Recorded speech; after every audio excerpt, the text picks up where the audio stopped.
Here. Yeah, thanks for having us, guys. Thanks for having us. We're excited to be here and just share something that we use every day, and it's basically we came up with all of us here.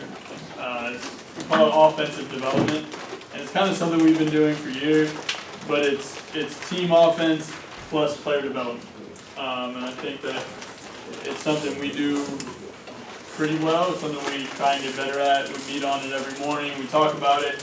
But I think it's important because, you know, it's not just putting an offense in, like a lot of people have talked today. You know, it's so encompassing with everything, you know, and what we do on the court matters. How you work a guy out or a girl out, you know, how you work players out, 1 man, 2 man, 3 man, it all goes into what team offense is. So that's kind of our theory. That's what we go with. You can go to the next slide. Just sports coach, yeah. And it's really simple. I mean, the purpose of team offense, I don't think this is saying anything crazy, but, you know, we look to enhance individual strengths and hide individual weaknesses. It's pretty obvious. You know, when you put in an offense, that's our thought process. How can we get our best players the ball in the best situation for them, right? I mean, it really stuck to me when we were playing Boston in the playoffs 2 years ago. Every single time they would line Isaiah Thomas up in the right corner, and they'd run offense through Al Horford, and it would be a delay action, and he'd come off every single time to his left hand, and he'd score 70% of the time. You know, like, they're not running it for him to get to his right hand. It's not where he's strongest. He's strongest going left. You know, same deal, obviously opposite with Avery Bradley. He'll be in the left corner, he's coming off to his right hand, and that's his strength. You know, so it's simple, but it's something that you look at and you watch teams and you watch coaches put players in the best position, and that's, people ask me who the best NBA coaches are, and I tell them they're the coaches that do that. Like, they're the coaches that do this.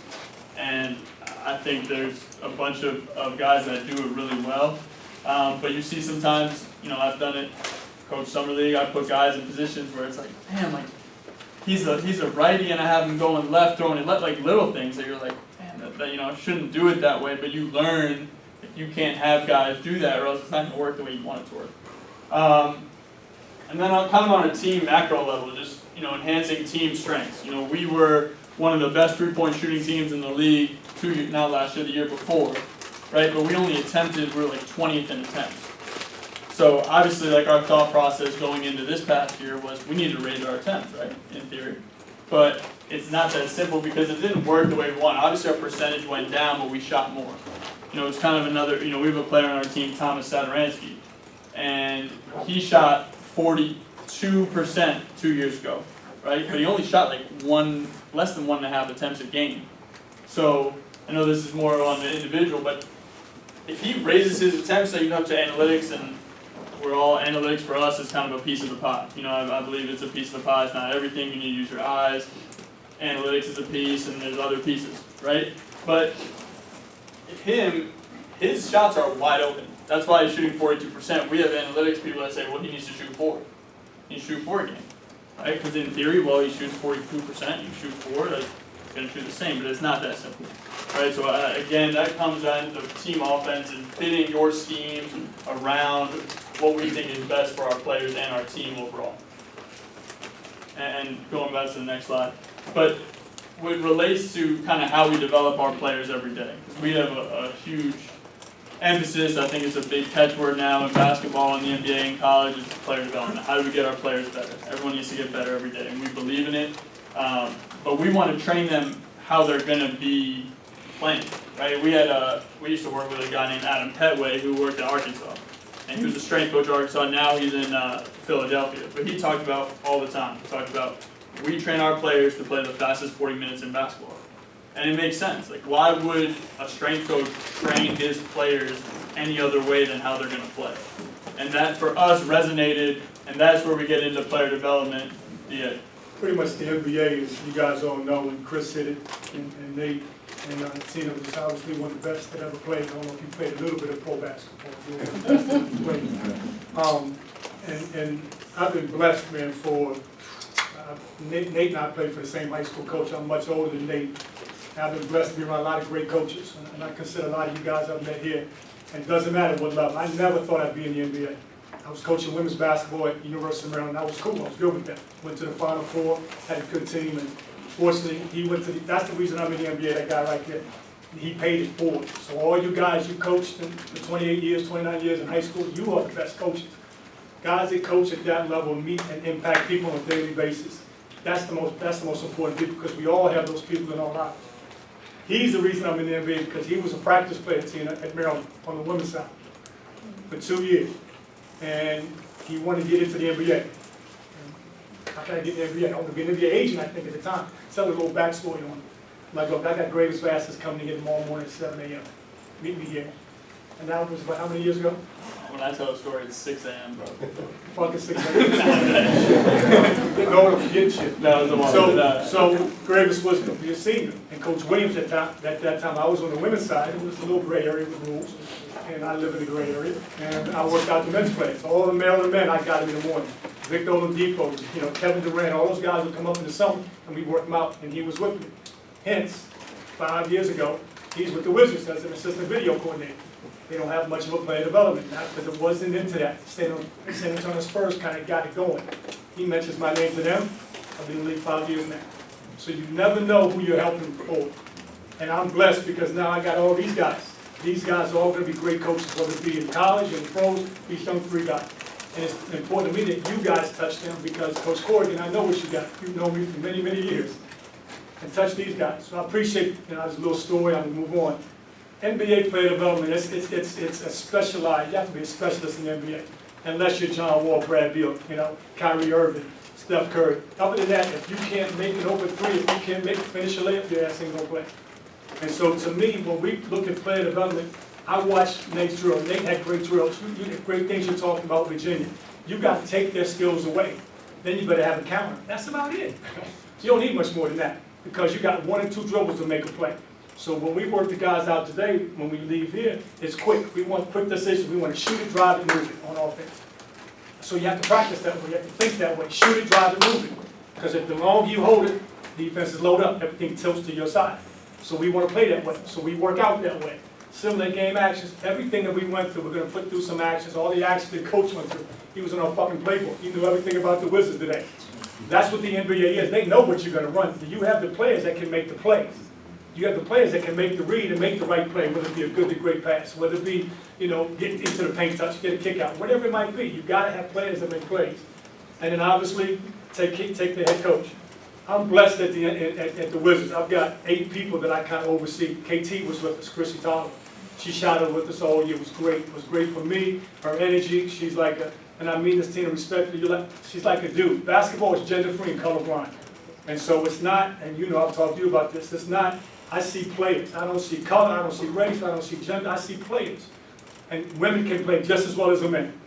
No bar none. If you don't think so, you're fucking crazy. And so she was good because of the way her mind works and the way her dad raised her and things like that. But we got to take what Coach wants and put that into how we want to play.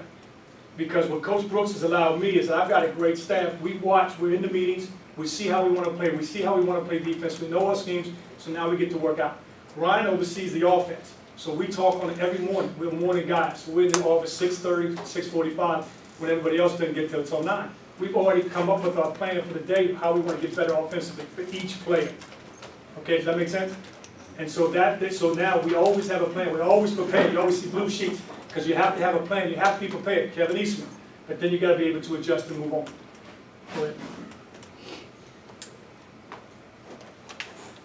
So when we talk about our offense and talking with DA and our crew in the mornings, the spacing is the most important part in the NBA, probably in anything, really. College, high school, doesn't matter. And in order to, I think what you guys hit on, everyone who presented earlier, is if you don't keep it simple, but also talk about it on a daily basis, it's just not going to get done. And I was bad this year, could be better at, we wanted to create a situation, we call this the money spot. Because corner threes, like you guys said, no one leaves the corner. But if you get corner threes, you're probably shooting over 40%, which, we talk about all that effective field goal shit. I'm not that great with math, but it's a good shot, right? Okay, so we tried to call that the money spot. We were terrible 2 years ago getting corner threes, but we were great above the break.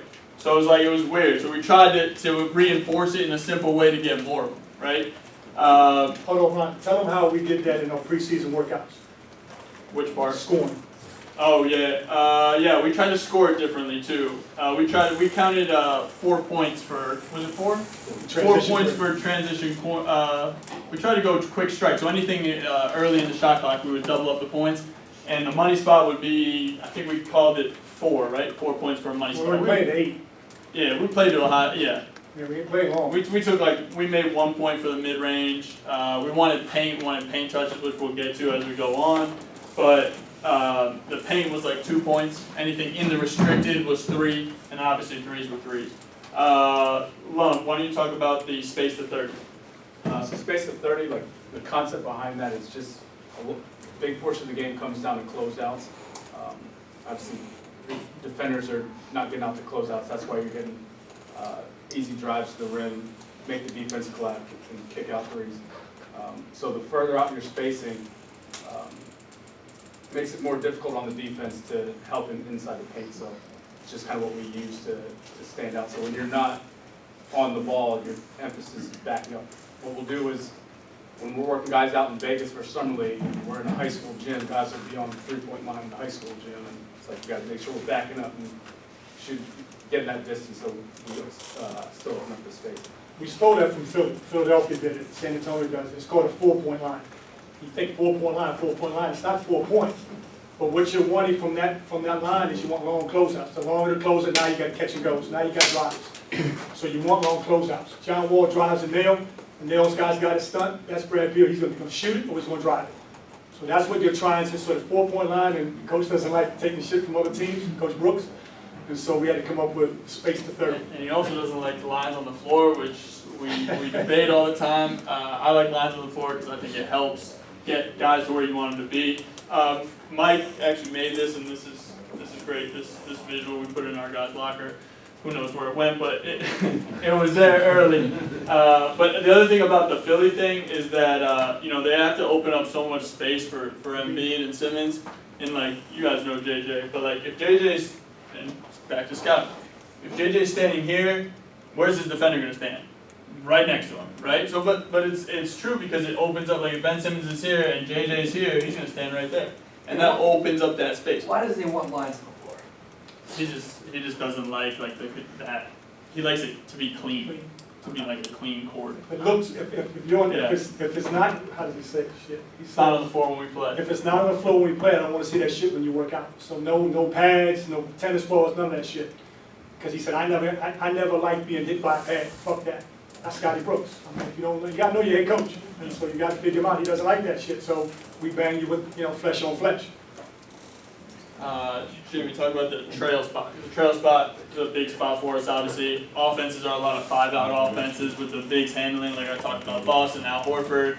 He's their quarterback. He's basically their point guard that year. And we can get into what happened to Boston this year. But, I think a big part of it is they stopped playing through him. And but Jimmy, talk about the trail spot. Yeah, the trail spot's important. So like Ryan said, a lot of NBA offenses go to 5-out and stuff. So you got your 2 corners filled, and normally you got your rim runner, like Coach James talked about earlier in the big workout, and then you got your trail big that will take the ball out on the mid basket and stuff. And a lot of stuff in the NBA is reversed to the trail big. So we like to talk about quick decisions. So we said shoot it, pass it, move it. So with the trail spot, the trail big has a lot of times options on the second side of the floor where we will initiate DHOs.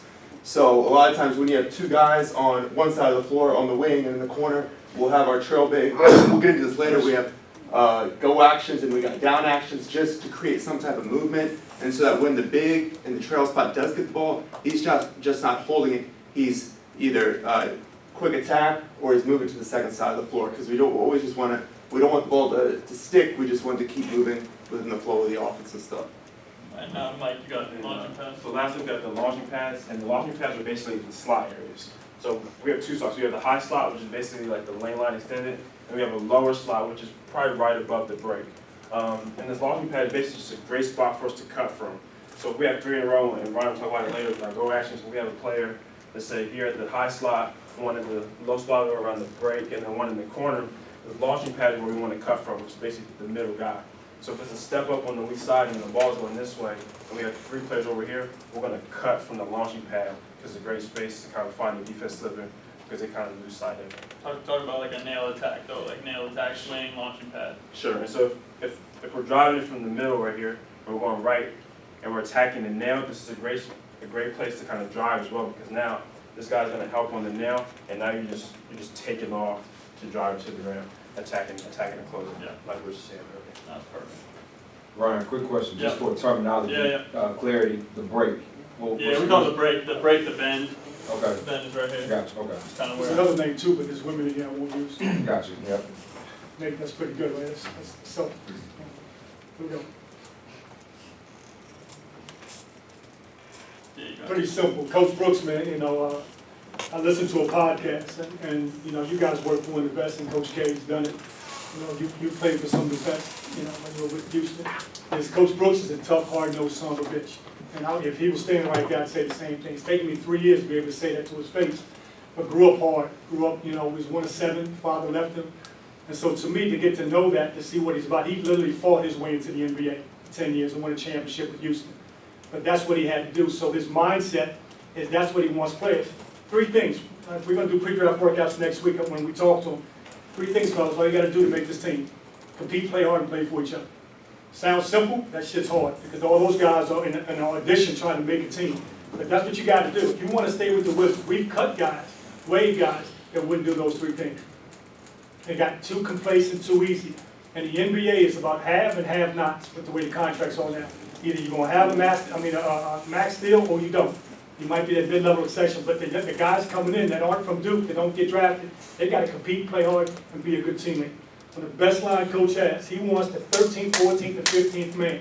Not the two-way guys, the 13th, 14th, and 15th man. When you see him late in the morning because he's coming to work out with you early, he puts a smile on your face. Sounds simple, right? But some of these son of a bitches don't get that. And I tell them just like this, and they know. And once I get to know you, I'm not that dude who's going to tell you what you want to hit. I'm that dude who's going to tell you what you need to hit. That's how we were raised, right, Nick? That's right. And that's the mentality. Now, I sound so confident, but I've done it long enough. Now, wait a minute. It's a great line I learned the other day. Good players want to be coached. Great players want to be told the truth. Good players want to be coached. Great players want to be told the truth. And John Wall, as tough as he is, he's one of the most competitive son of a bitches to be around. You tell him the truth, man. You got time to tell him when he's ready to hear it. But that's coaching. That's coaching the pro. You got to figure it out. If you want to keep bitching about it and being old school, we did this and that. Nah, them dudes ain't doing that for you. You're asking to be looking for a new job. So you better figure out how to communicate with your guys.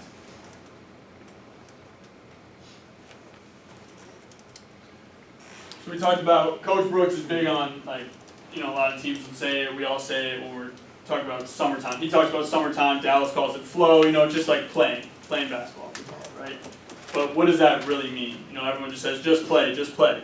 So he came up with, first of all, his thing is summertime. Sometimes we'll just go script, offensive script, we're going to practice, we'll go summertime. With our spacing, we'll play out of it. Quick decisions, shoot it, drive it, move it. He came up with pass, move, space. So when we were in a meeting in September, we were talking about it, and it's like, what does pass, move, space mean? So we're sitting there in the meeting, and we're talking about, to us, what does guys, it I know mean? y'all take, excuse me, if you want this, we'll send it to you, the whole video. Yeah, you guys. Yeah, I'm you guys all have about it. sharing. In case Doesn't Sutton matter. told me that, hey, if you want this, we'll send it to you, it's got video with Yeah. it too. If you have your computer, we have Drive, and it's all good. So, but yeah. Not you, not Cleveland. You already know all this shit anyway. But no, it's nothing crazy. It's just the thought process of how we want to teach it, how we want to teach the offense, but how we want to teach it when in the morning we have one guy coming to work out at 9:30. How do we really want to emphasize what we want to do? Coach wants free flowing. He wants positionless. A lot of these are catch-alls in the NBA, and we try to really live it. It's easy to say we want to be positionless, right? What does that really mean? And we'll try and get to that, what that means, right? And there's some things that we do in 2-3 man workouts, kind of what Coach James was doing, that we really like and what we do. We have our bigs handle it in situations where they would never handle it, right? Because they have to feel it. They have to feel what that's like, and our guards have to feel what it's like to screen and slip and roll and all that. We think it's important. Paint touches is huge. I think it's interesting to see what Milwaukee did. They had a great year, right? They were the best team in the league defending the paint. They gave up the most threes, 30th in the league giving up threes, first in the NBA giving up the paint. You know what I mean? So, or protecting the paint. And it was incredible to watch. it's almost like our minds have been tricked that the 3-point line is like everything, and it is, but like if you don't defend the paint, you won't win, in what I've seen. So, that's what one of our old assistant coaches, one of the best in the league, his name's Chad Iskey, he says in Denver, when they had those really good teams in Denver for Coach Carl, and they were big on space and pace and all that, he said, we like the 3, but we love the rim. See, they felt like getting the rim set up all those 3s, and getting the rim got you easy points, right?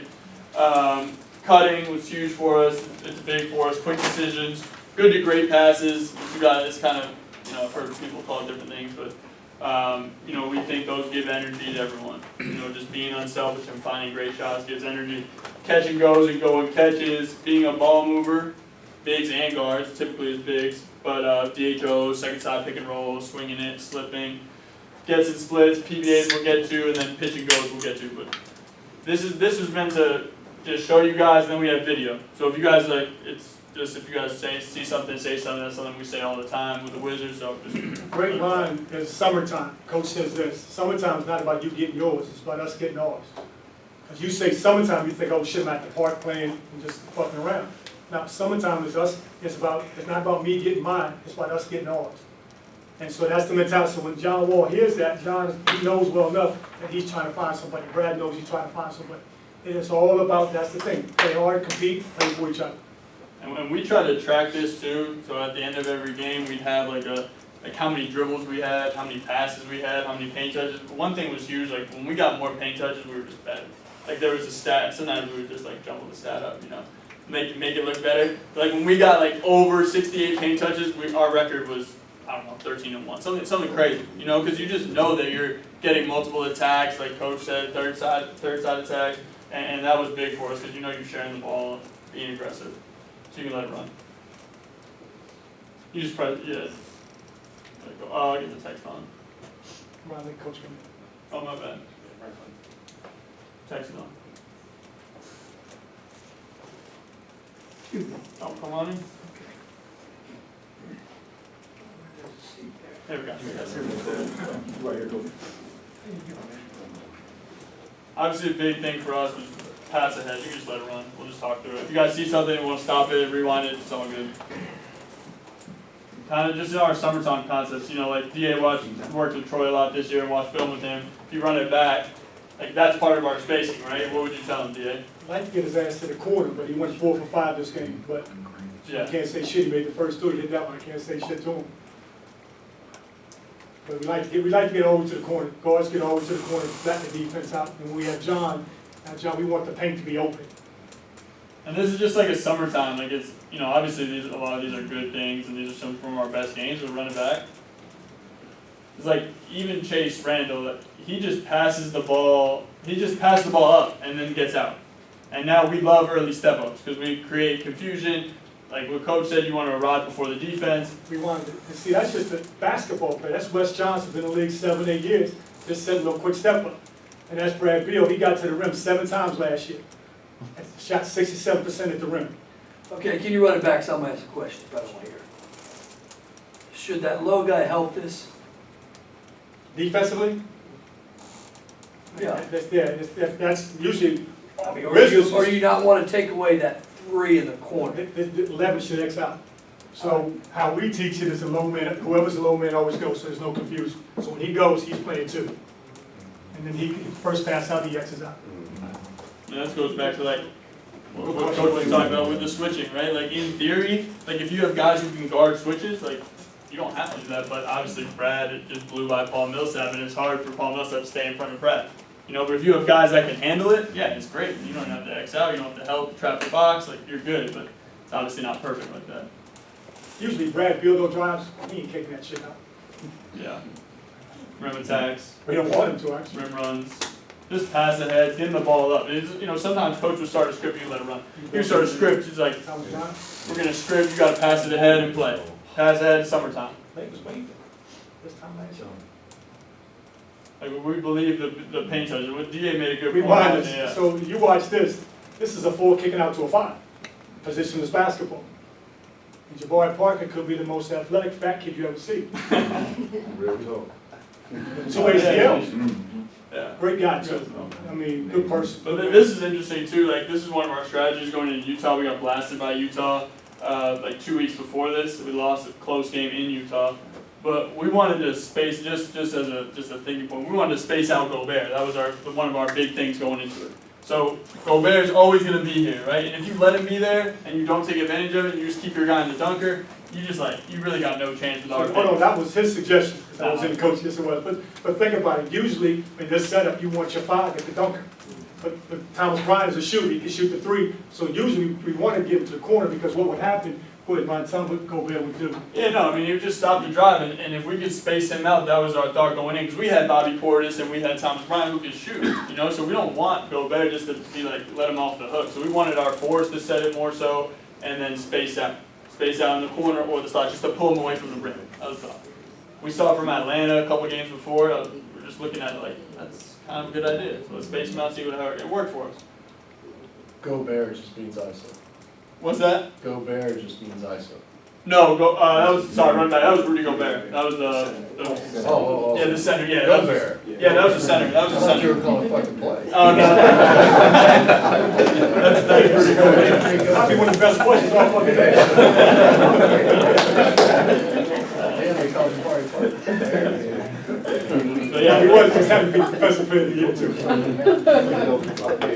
just our paint touches, and man, paint touches were big. Did you guys Anytime, have a number? What was the magic number for you guys? I think it was 65 that would get it. Yeah, no, that's a good question. And I Per game. to your point, yeah, per game. To your point, like I think that you need numbers. And I was talking to someone the other day that got me thinking, because I think that's such a simple number for everyone to understand, coaches and players, not just like players can understand. Like coaches and players need to understand 65. If we can get to that number, we're in good shape. You know, I was talking to someone who's like one of the best D2 coaches in the country at Lincoln Memorial. His analytics guy. That guy. But his analytics guy basically had like an analytics board at the timeout, and it had like their key indicators of how they win. And like every timeout, they would have it right there. Like, okay, like we're like contesting 62%. No, like simple, like two things, simple. You know, like our paint touches are on pace to be where we need them to be. 65 was our numbers. Yeah. Did Utah adjust at all, or did they just say you're gonna beat us shooting 3 to 5? No, they didn't adjust. I mean, They they beat the took. shit out of us anyway, we didn't be. No, that was close. That was close. How many possessions a game do you have? About 100 on average. Yeah, about 100 on average. Like, pretty simple, but it's so natural just for everyone. I know we're stopping it a lot, but running back. Just like so natural. Thomas gets into the paint, right? And I think a big part of defense, and probably something like we should probably be talking about with our defense, but is if you get in the What paint, play was that, coach? like if you get in the paint, and it goes go back. Like there's just no reason to help in, you know, and like that's what paint touches do. Like Al Horford, if Satoransky, and we all love Satoransky, if he scores on Al Horford, like Boston should be like this. You know what I mean? Al's in front of him, he doesn't have an advantage, like we're good. But look at Jaylen Brown, like they're trying to double switch it, I guess, but he's in, and now you give up open shots. So that's what paint touches for us causes, helps us out a lot. But aren't you guys able to create that because you have such a huge emphasis on your corner three? So if you're putting a top isolation, like he has to be the help person. Yeah, no, in theory, yeah, that's kind of why we like it's huge for our spacing purposes. And yeah, and like we were saying with Gordon Hayward, he doesn't even move. Yeah. Who's he guarding in the corner? Trevor, yeah, he's playing the odds. Can you rewind that just a Smart. minute? Yeah. Sorry to interject. Now, forward. Pause it. We talk about single side bump on help in this situation. You're in a pick and roll at the top. You have your best shooter on the single side. You have your other guys on the other side.